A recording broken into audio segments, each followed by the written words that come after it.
Cuddled in the lap of majestic Himalayas, where the mountains twisted green and blue stretches east to west, and the vintage toy train whistles at the ghum, where the silhouettes of clouds come floating down, resides the mighty little Darjeeling town.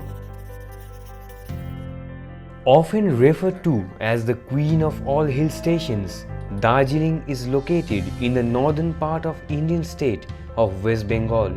It is mostly famous for its natural beauty, fresh air, widespread green tea gardens, and above all, the ever-beaming and welcoming local people.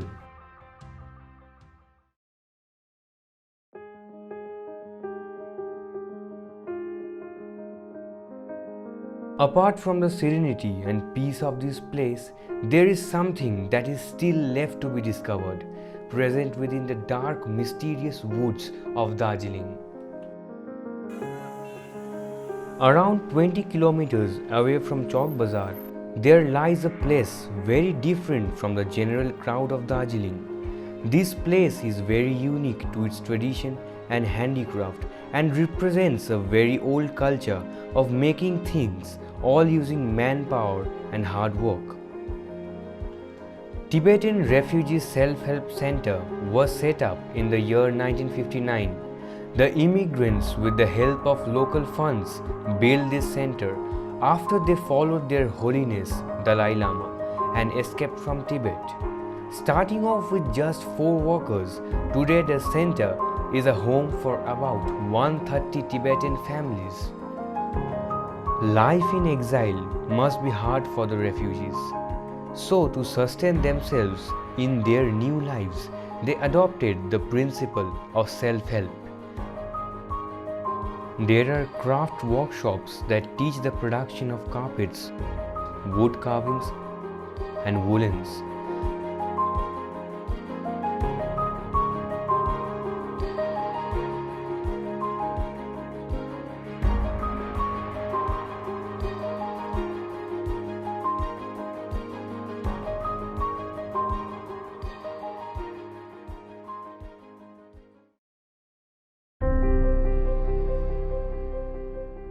The Tibetan carpets made here is one of its kind and probably the best carpets made in entire India.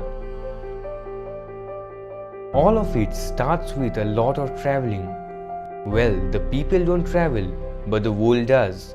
The wool is brought here in Darjeeling right from Ladakh. The most exquisite and finest quality wools are chosen for making these wonderful carpets. It is then selected and hand-picked for dust and irrelevant items stuck in there. The process of making these carpets is a long and meticulous one.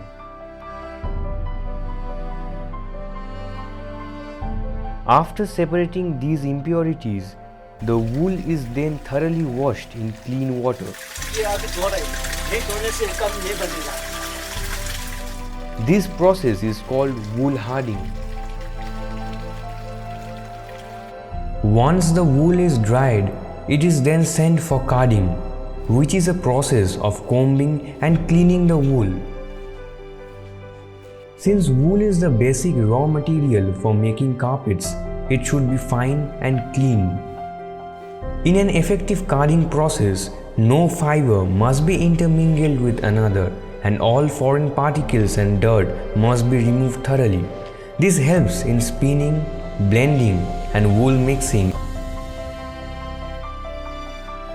After the process of carding, the wool fibers are drawn and twisted to make yarns of desired thickness. This particular process is called the spinning of wool. The yarn of soft 5 to 7 twists per inch is said to be the ideal for making carpets. The wool is generally spun by hands because hand spinning brings the best yarn for Tibetan carpets for its elasticity and strength. The wool is then sent to the dyeing section where the wool is dyed either using natural vegetable dyes or synthetic ones. The natural dyes are extracted from indigo plant rumex leaf, madder root, tea leaves, and more. The process of dyeing is a harmful and risky one. The fumes emitted from these harmful chemicals not only affect the respiratory system of the workers but also causes irritation in eyes.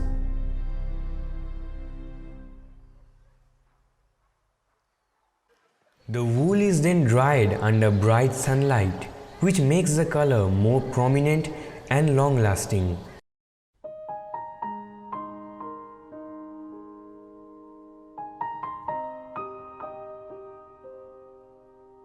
The finished wool is then sent to the weaving section for weaving the carpets. Since the process of knotting is all done by hands, it can take up to many months. The entire weaving work is carried out by hand with the traditional Tibetan knotting system on a vertical loom. It is a creative task which requires a lot of skill and experience. These carpets come in 3 main levels of quality: 60 knots, 80 knots, or even 100 knots per square inch. A finished Tibetan carpet can have up to 5 lakh knots overall. The carpets are quite popular in India as well as foreign countries like Europe and Australia.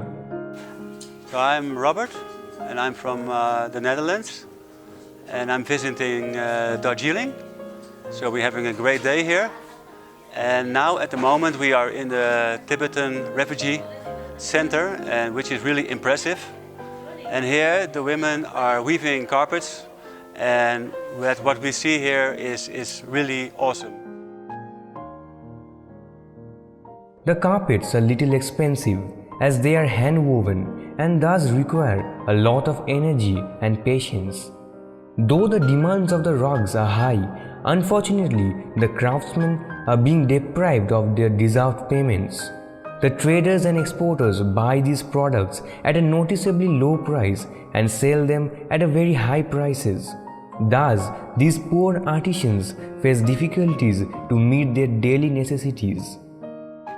तनख्वाह से तो हम लोग का काम नहीं चलता है, तो हम लोग को तो फिर मकान फ्री है, राशन देता है, और हम लोग को दुख बीमार हो गया तो मेडिकल में दवाई पानी फ्री है, ऐसा है। तनख्वाह ज़्यादा नहीं है। इससे ये काम से तो बहुत हाथ दर्द होता है, ऐसे गांठ होता है, देखो इस फिंगर सब ऐसा होता है, फिंगर में कोई इधर सब गांठ है, इधर सब गांठ है, ऐसे करके। ये काम तो 10 साल से तो ख़त्म हो जाएगा, करने वाला नहीं है, छोटा आने वाला बच्चा लोग तो नहीं करता है, ये तो गुम हो जाता है। फिर हमारा इधर ज़्यादा लोग 75, 70, 60 के ऊपर से है सब लोग। अब ये बूढ़ा बूढ़ी हो गया तो कौन करेगा, नहीं करेगा ना। फिर हमारे तो इधर अब छोटा छोटा 3 लोग है, वो बच्चे के लिए बैठा है। फिर बच्चा बाहर बैठने से बच्चा अपना लैंग्वेज गुम हो जाता है, अपना टिबेटन का क्या क्या करना पड़ता है वो सब गुम हो जाता है। इसलिए हम लोग इधर एक करके फैमिली करके बैठा है। हम लोग तो पढ़ाई नहीं हो गया ना, इसलिए मजबूर से ये काम करना पड़ता है। अभी बच्चे को पढ़ाना है बहुत। The carpet then goes through the final finishing process where the carpets are trimmed precisely to remove the unusual yarns. The sharp design and pattern is carved out by scissors from the woven carpet. It is a very delicate process because one false cut can ruin the whole design of the carpet.